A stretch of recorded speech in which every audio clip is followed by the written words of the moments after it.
The following is a Spirit Street production. The transfer portal is about to open. On Tuesday, will chaos ensue?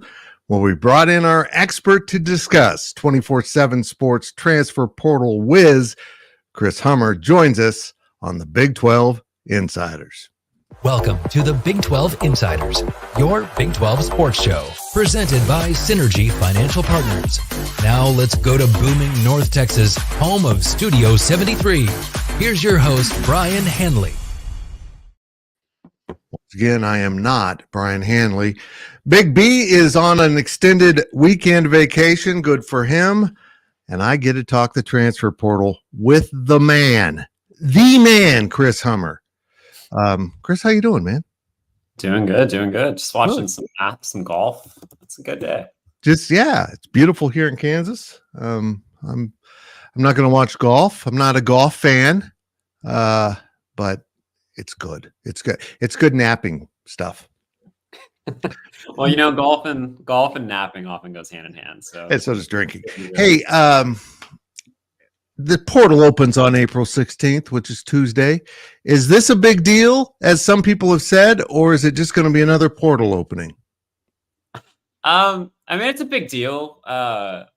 It's an opportunity for rosters across college football to come into clearer focus. So anytime you have a situation like that, it's certainly a moment to stop and take note of. Do I think it's going to be ridiculous? No. I think there's going to be some notable players enter. My colleague, Matt Zenitz, just reported that Keandre Lambert-Smith, the Penn State receiver, is going to enter the portal. Like, he is one of the names that's been floating around over the last couple of weeks, but it won't be anything like the winner. What I think you will see is a lot of players go in who are, for a lack of a better word, being cut as schools try to get their scholarships. There's been talk of a lot of recruiting through back channels going on with this portal. In college football? Yes. Never, right? Never. But it seems to have really exploded with this, or at least reports of it. And, the poor NCAA at this point has made their own bed. They can't do anything about this. The courts keep telling them to sit down and shut up, which we've all wanted to do at some point. But I do sense that there's a lot of, it's not even tampering, but I'm going to call it tampering because it used to be tampering going on through college football. Is it as bad as I think it is? Well, tampering is still illegal. So that is technically illegal. It's just not really enforceable because the NCAA doesn't enforce anything in 2024. And if you say is it really as bad as I think it is, I would offer the statement tampering is like breathing in college football right now. If you're not doing it, you're probably dead. You know what I mean? Unless you're doing it, you're behind. 2 years ago, it was a different story. I think tampering was still really a frowned upon issue, and coaches would get pissed at other coaches for trying to go in their rosters. Now it's just kind of par for the course. It's unfortunate that the rules have it there, but it just is what it is. It's kind of another part of the disintegration of what we've known as college football. Are we going to end up with a better something here? I don't know if it's going to be semi-pro or going to stick with college, but are we headed to something better? It depends on who you root for. I know you cover Kansas State. I don't know if it's better for Kansas State, but it's definitely better for the athletes. I'll say this. Yeah. They've long been undercompensated for the value they provide. Not that I'm not one of these people that says they're getting nothing. $80,000 to $150,000 education is nothing to sneeze at. But agreed. The value of these TV contracts is significantly more than that.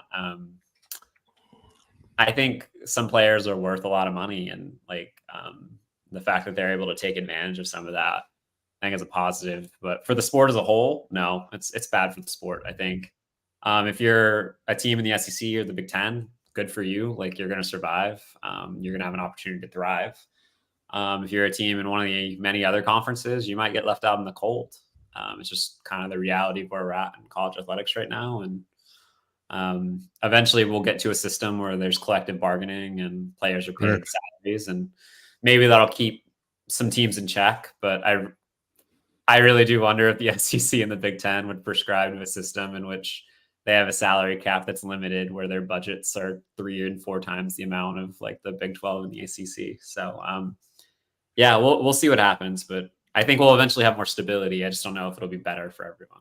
Yeah, you brought me into my next question. It feels like college football, more than any other sport, has undergone an earthquake, and that chasm between the Big Ten and SEC on one side and everyone else on the other side of that giant fissure seems to be growing, and to the point where it can't be crossed. I just feel like those two conferences are headed for their own thing, and probably in a semi-pro model. As you said, they're going to have a lot of money to spend. They might want to just spend it on players and buying the right guys and trying to get the best teams possible. And unfortunately, that might relegate conferences such as the Big 12 and below, ACC, if it's still around, almost to a minor league system where they're constantly getting players plucked. Yeah, I mean, absolutely. I mean, it's tough living being forget like the ACC and the Big 12. Like, it's tough living being like a Group of 5 head coach right now. Yeah, we saw multiple Group of 5 head coaches take Power 5 coordinator jobs this offseason, and I think there's a reason for that. It's tougher than ever to keep your roster intact. It's tougher than ever to survive, and yeah, we're absolutely heading to a world where if a team in the SEC or Big 10 wants a player, it's going to be very difficult for teams outside of those leagues to hold them off. The dollars are just going to be significantly out of whack, and we already honestly see some of that. Like, if a school at one of those 2 leagues really wants a really good player from one of the smaller leagues, they're going to go. We saw that this week with Damian Martinez at Oregon State. He was very well compensated there, but he's going to end up somewhere with a much larger dollar sign next to his name, most likely. And just the reality of college football. It is. As you mentioned in the open, it seems like this portion of the portal, I don't want to say this, won't be as many lesser players. I don't know how else to put that. I feel like this portion of the portal is going to be guys that are able to start elsewhere or are starters that want to do exactly what the Oregon State running back wants to do. Go find higher value, but it doesn't feel like it'll be as much a clearinghouse for the talent that can't see the field. But maybe coaches will clean out their spring roster here to go do some transfer portal recruiting. I don't know. What do you think? I think it's going to be a combination of both. I think you'll see some decent, like, high profile players under the portal. And again, I really don't think there's going to be a ton of them. Surprises do happen, certainly, but based on what I'm hearing, there's only like a couple names who I would consider like bombshell potential entrants, which is much different than it was 4 months ago during the winter cycle. So from that perspective, like, there won't be huge names, but what I think we will see a ton of is what you mentioned, spring cleaning, which is schools letting go of guys and guys having to drop levels, be it from the Big 10 or the SEC to a lower level Power 5, be it from the Big 12 or the ACC to the Group of 5, or from the Group of 5 to the FCS. I think we're going to see a ton of that. A lot of schools have to get under 85 scholarships. And this time last year, we saw more than 1,000 players enter the portal during the spring window.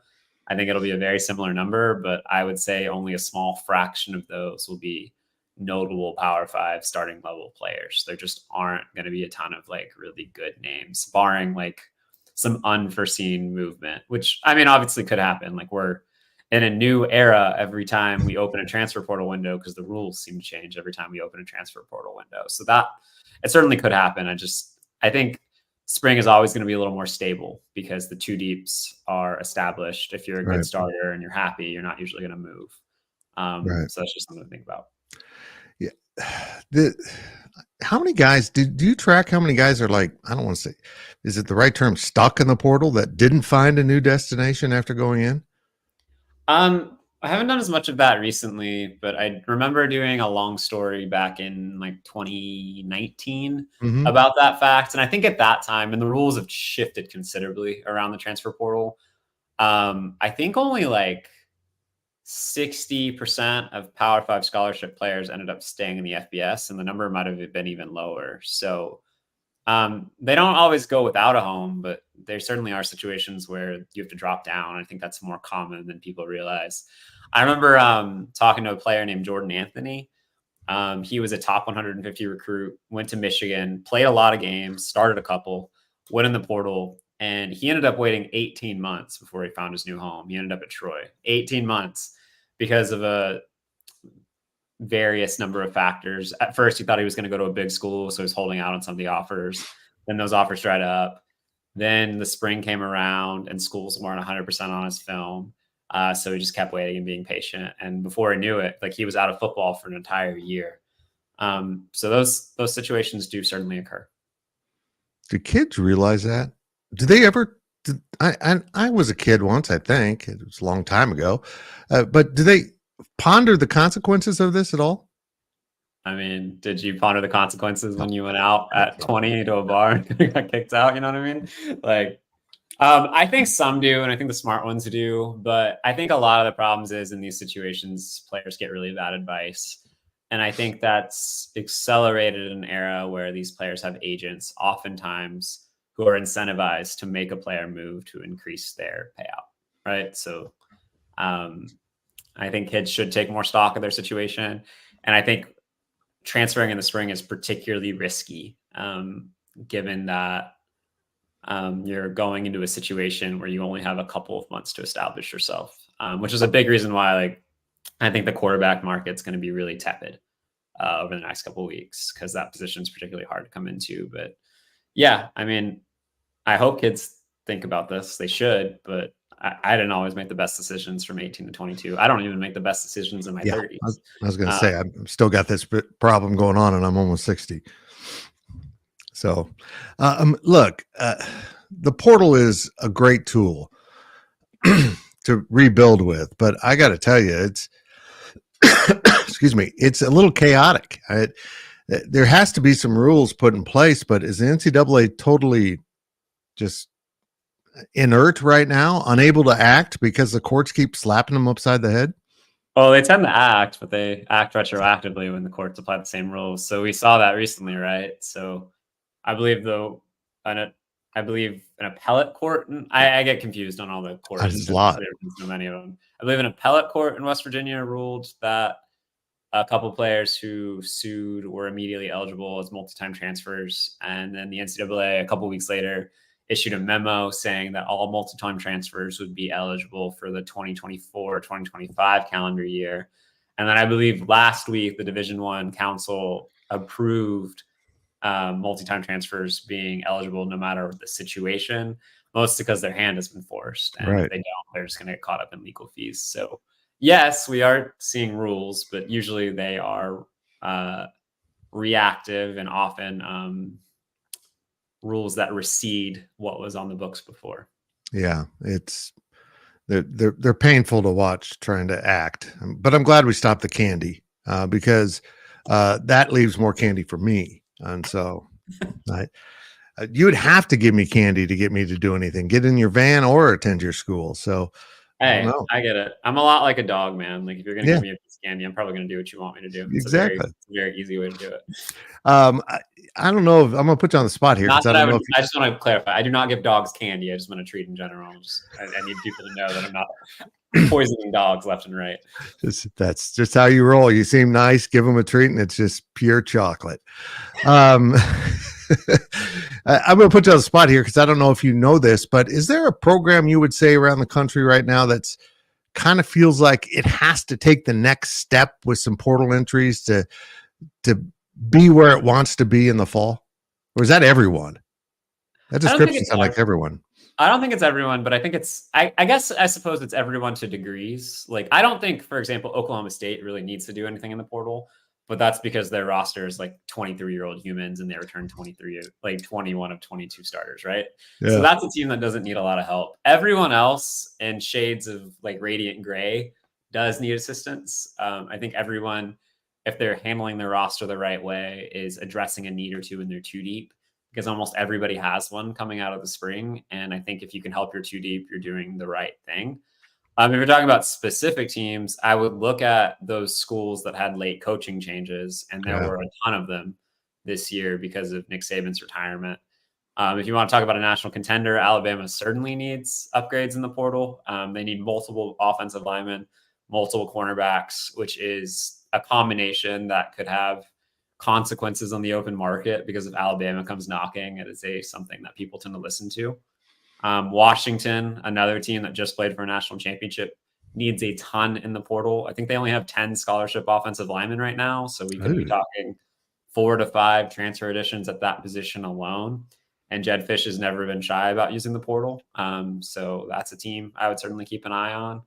I think Miami, as always, is going to be super aggressive in the portal. I think if you are a college football fan, you've probably heard Miami associated with one of your players at some point because they tend to try on all of them. So those are a couple of schools I'd keep an eye on for sure. I'm about the age where I need to transfer to Miami, or at least the Villages, somewhere down there. There's concern at Arizona. I just imagine you on the beach, just getting all the ladies, man. Oh yeah. See, that's what's great about my age is I'm young to those ladies. There's real concern at Arizona that Jed Fish is going to come shopping on their roster to stock Washington. That feels really grimy to me, really dirty when a former coach comes in, not just a couple players that want to follow him, but actually just shops through his old roster to take players. Yeah, I totally agree. It's funny. I remember, this is forever ago in college football, but I think like 2 or 3 years ago, around the springtime, I was sitting at the University of North Texas in Seth Luttrell's office. I know Kansas State fans are familiar with Seth Luttrell. And he was practically like, this is a pretty calm guy and a pretty even-keeled guy. But he was like practically like foaming at the mouth in anger about one of his former assistants who is now at another school coming to his roster and tampering and trying to take his players, right? Don't blame him. Yeah, I don't blame him either. But now it's like, as we talked about earlier, like kind of normal. I think it's still really gross. I think it's wrong. Like, first of all, like if you're Jed Fish, Arizona was this program that gave you the opportunity to be a Power 5 coach, to be an FBS coach, and you're going to come back behind them and try to take anywhere from like 10 to 15 of their best players. Like, it feels very wrong, but it just kind of is what it is in college football. Kalen DeBoer did the same thing. He took Washington's All-American center. He tried to take Washington's All-American cornerback, who ironically ended up at Oregon instead, another of Washington's rivals. So this happens. I don't personally love it. And if I was a coach in this industry, I would try to do things the right way. But I don't know if you can survive in a high stakes industry without doing things like that right now. It's just kind of where we're at. Yeah. My instinct was if I was a head coach, I wouldn't want those guys on my roster, or on my coaching staff, that do those kind of things. I'd like higher character, but you're probably right. It's going to become essential to climb up through the ranks to do these things and do whatever. It's gotten so cutthroat. It's ugly. It's horrible. Yeah. And I think for a long time in college athletics, we pretended like this was some pure passion, you know what I mean? Like, and I sometimes naively think that, like, you think about the bands on Saturday, you think about college students just like lining up early to get into the game and cheer for their team and then go out and drink afterwards. You think about like the whole pageantry experience around it. But at the end of the day, it's a multi-billion-dollar business. And I think now more than ever, it's being treated in that way. And the business and multi-million-dollar businesses tend to be pretty cutthroat. The richest man in the world is only rich because he acquired essentially, I'm not trying to get like political or like go for it. But like the richest man in the world is the richest man in the world because he essentially overthrew 2 people to take over Tesla. You know what I mean? So like that's how corporate America works, and college football is just another vein of corporate America in a lot of ways right now. Man, it's not easy being king. Let me tell you. I know you know a lot about that, Tim. Yeah, those guys that work for me, they're constantly trying to put stuff in my water, and I sleep with a dog next to me to protect me because they might come in the middle of the night. It's not easy, man. Can't trust people. Let's park a break right here, and after this break, when we hear from our sponsor, Synergy Financial Partners, make sure you check them out. I'm going to put Chris Hummer in charge of the transfer portal. We'll call him the portal poobah, and I ask him what could change about the portal to make it even more effective and even more fair for the players and the teams. We'll be right back. At Synergy Financial Partners, the mission is to change the way Americans plan for their financial future. Synergy doesn't just offer you a financial plan. At Synergy, the goal is to help you find your best financial future. Learn more at synergyfinancial.com.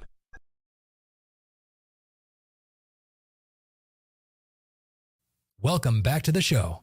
Let's head back to the studio. Tim Fitzgerald with Chris Hummer from 24/7 Sports. Chris, are you officially the transfer portal guy for 24/7? I know it's not all you do, but it can be that way. I am one of several people who helps cover the transfer portal. Yeah, it's a I don't yeoman's effort. I don't want it to define me, Tim. I don't want to just have a transfer portal badge across my chest, but it is definitely a large part of my job. I've fought that with sex symbols my entire career. I'm a man of substance. I don't want to just be known for this.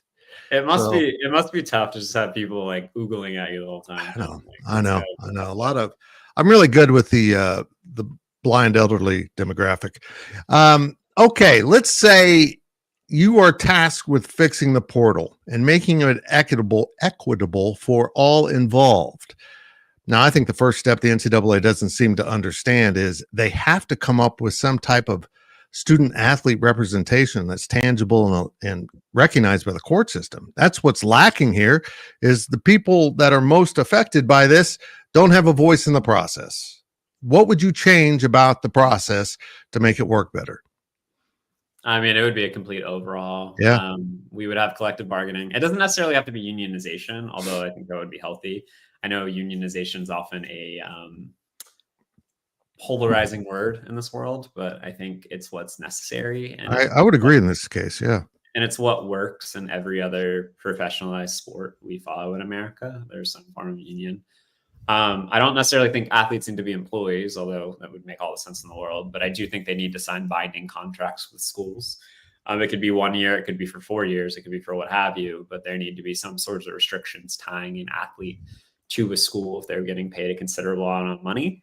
Collectives should probably be reworked or banned. I don't think it's fair to ask fans to pay for their rosters in a multi-million-dollar business. I would also change the way the transfer portal windows work. I think having one transfer portal window after the completion of spring ball makes the most sense. I think some people would argue with that because you want to get your players in for spring ball to work, but I think you could just get rid of spring ball and move to a more mini camp style NFL model where you don't have to be as tied to the academic calendar. I think putting the transfer portal window at the end of spring frees up coaches in December. It prevents players from making rash decisions after the season, and it stabilizes the entire process, and it limits the volatility that comes with having two windows in that way. It also gives players a crystal clear understanding of where they stand on their roster before they make a decision, because you will have gone through spring practice or some kind of mini camp to see where you are on the depth chart. And then I think after that, you have one window and people can go where they please, as long as they sign contracts binding them to places. And I mean, if we're going to just pay athletes like professionals, like do what you will, but it'd be good to get back to a system in which I still think transferring once is the thing that makes the most sense. I think so many of these guys are not going to be professional athletes and they're getting paid $150,000 over 4 years, which is great, but it's nowhere close to what a degree is. And if you're a player going to 3 schools in 5 years, you're not going to get your degree because credits aren't going to try to transfer like that. So that was a word salad, but those are all things. All good stuff. And you spoke right to my heart when you said get rid of spring football. I don't understand spring football. This is one of those things that just came through the ages and we still have it. It's time to move to the forward pass and, get beyond what college football used to be and usher in a new era of, I like the minicamp idea. I love it. In fact. Yeah. And plus it, the other effect of that is it locks kids in to finishing another semester at their school. And gives them a moment to pause to think, do I really want to leave? I'm halfway done, 3/4 done here. And I think one of the things we're losing here, and I guess money does that, is so many athletes are losing sight of the degree. Unless you're clearly an NFL guy, the degree is the most important thing you're going to earn. You know, it'll be fun to have that car to drive from a car dealership that you got to turn back in, but the degree is pretty damn important. And I guess it's hard to make kids understand that, but you Yeah, would think and they would. I just don't. I don't think somebody pointed this out to me the other day. But I don't think people realize, even if you're getting paid, like, let's say you make $250,000 a year, which is not Yeah, I an do. uncommon sum in college athletics. But let's say you're doing it at a West Coast power, let's say USC, and you get a leased car to drive. But that 250 includes the leased car, it includes your rent, and then you also have to pay gas, and you're paying $5 a gallon, and that $250,000 becomes $50,000 really quickly. And then let's say you leave after you transfer in from another school, and then you leave after being in college 3 to 4 years, and you don't get your degree, and you get cut in mini camp the next year in the NFL. Like, what do you got left? You got a couple $1,000s and no degree. Like, you're not really in great position. And I think sometimes, like, even I am a very pro player person. I think they are the labor force. They should be compensated for it. But I think sometimes, even in a capitalist society where the market should dictate itself, sometimes people need to be protected from their own self-serving interest. And if we didn't have guardrails around, like, me finishing like high school or college, I probably wouldn't have finished high school or college. And I think it's really important for these athletes to get their degrees, because it's by far the most valuable thing you need in life over the long term. And look what it got you. That degree led to you talking to me on a Friday afternoon instead of doing something fun. Yeah, man, that's the sexiest man in Manhattan, man. Like, what? I never know I'd be blessed like this. Yeah. I love your ideas, by the way. I hadn't thought about having one transfer portal window. That makes a lot of sense. And also something that you brought up there that we don't talk about is, and I don't think the athletes think about it, this is an advantage of little old Manhattan, Kansas. That 250K goes a lot farther here than other places. I mean, it's not just raw numbers. You know what? It's hard for adults to understand all that stuff, let alone kids who have never had this kind of money, most of them. Now suddenly with an influx of money, I hate to be the old nerd, but I also think there needs to be some level of tutorial on how to handle this. And I think that's something the NCAA has to address. I think the NCAA is worrying about the wrong things, and they need to be proactive and trying to help universities, manage this system. Yeah, I agree. And I didn't mention it earlier, and you bring up a good point. I didn't even mention income taxes. You know what I mean? Like some states have them, some states don't, and the tax rates can be considerably different. But yeah, I agree. I think the NCAA gets beat up on a lot, and I think a lot of it's fair. But I think people need to remember the NCAA is literally just a figurehead organization for the presidents, the chancellors that make up the divisions of NCAA athletics. And the problem is that you have Division III presidents having equal or similar says to those in SEC or Big Ten or Big 12 or ACC countries. So priorities can change drastically based on who you talk to, and that makes governing difficult. But I do agree. I think if the NCAA moved into more of an advocacy caretaking role, and we're more proactive and just leaning into the curve, like you're leaning into the ice on the road as opposed to spinning against it, you'd find a much more successful tack, in my opinion. Look at that. You get some driving tips today. I like that. Hey, as a Texan, I know a lot about driving on ice, man. So experience it often. You're rare in Texas because it's chaos when there's ice. The NCAA has got to heal itself, or it's going to go away. And you bring up one of the points, and this is a little off topic. I think the rules should be set by division. I mean, only those divisions should be.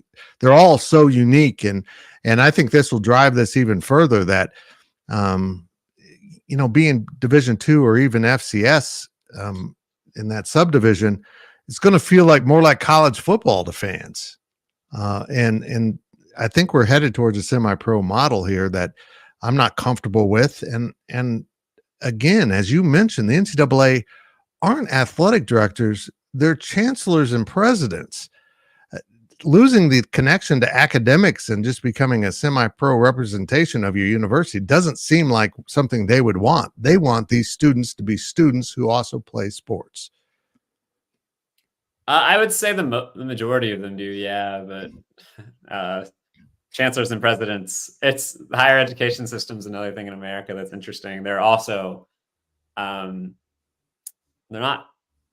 essentially CEOs, right? Like also have to make a lot of these are for-profit colleges, and in the case of like the SEC, the Big Ten, these power athletic schools, like you're driving a lot of money towards the university.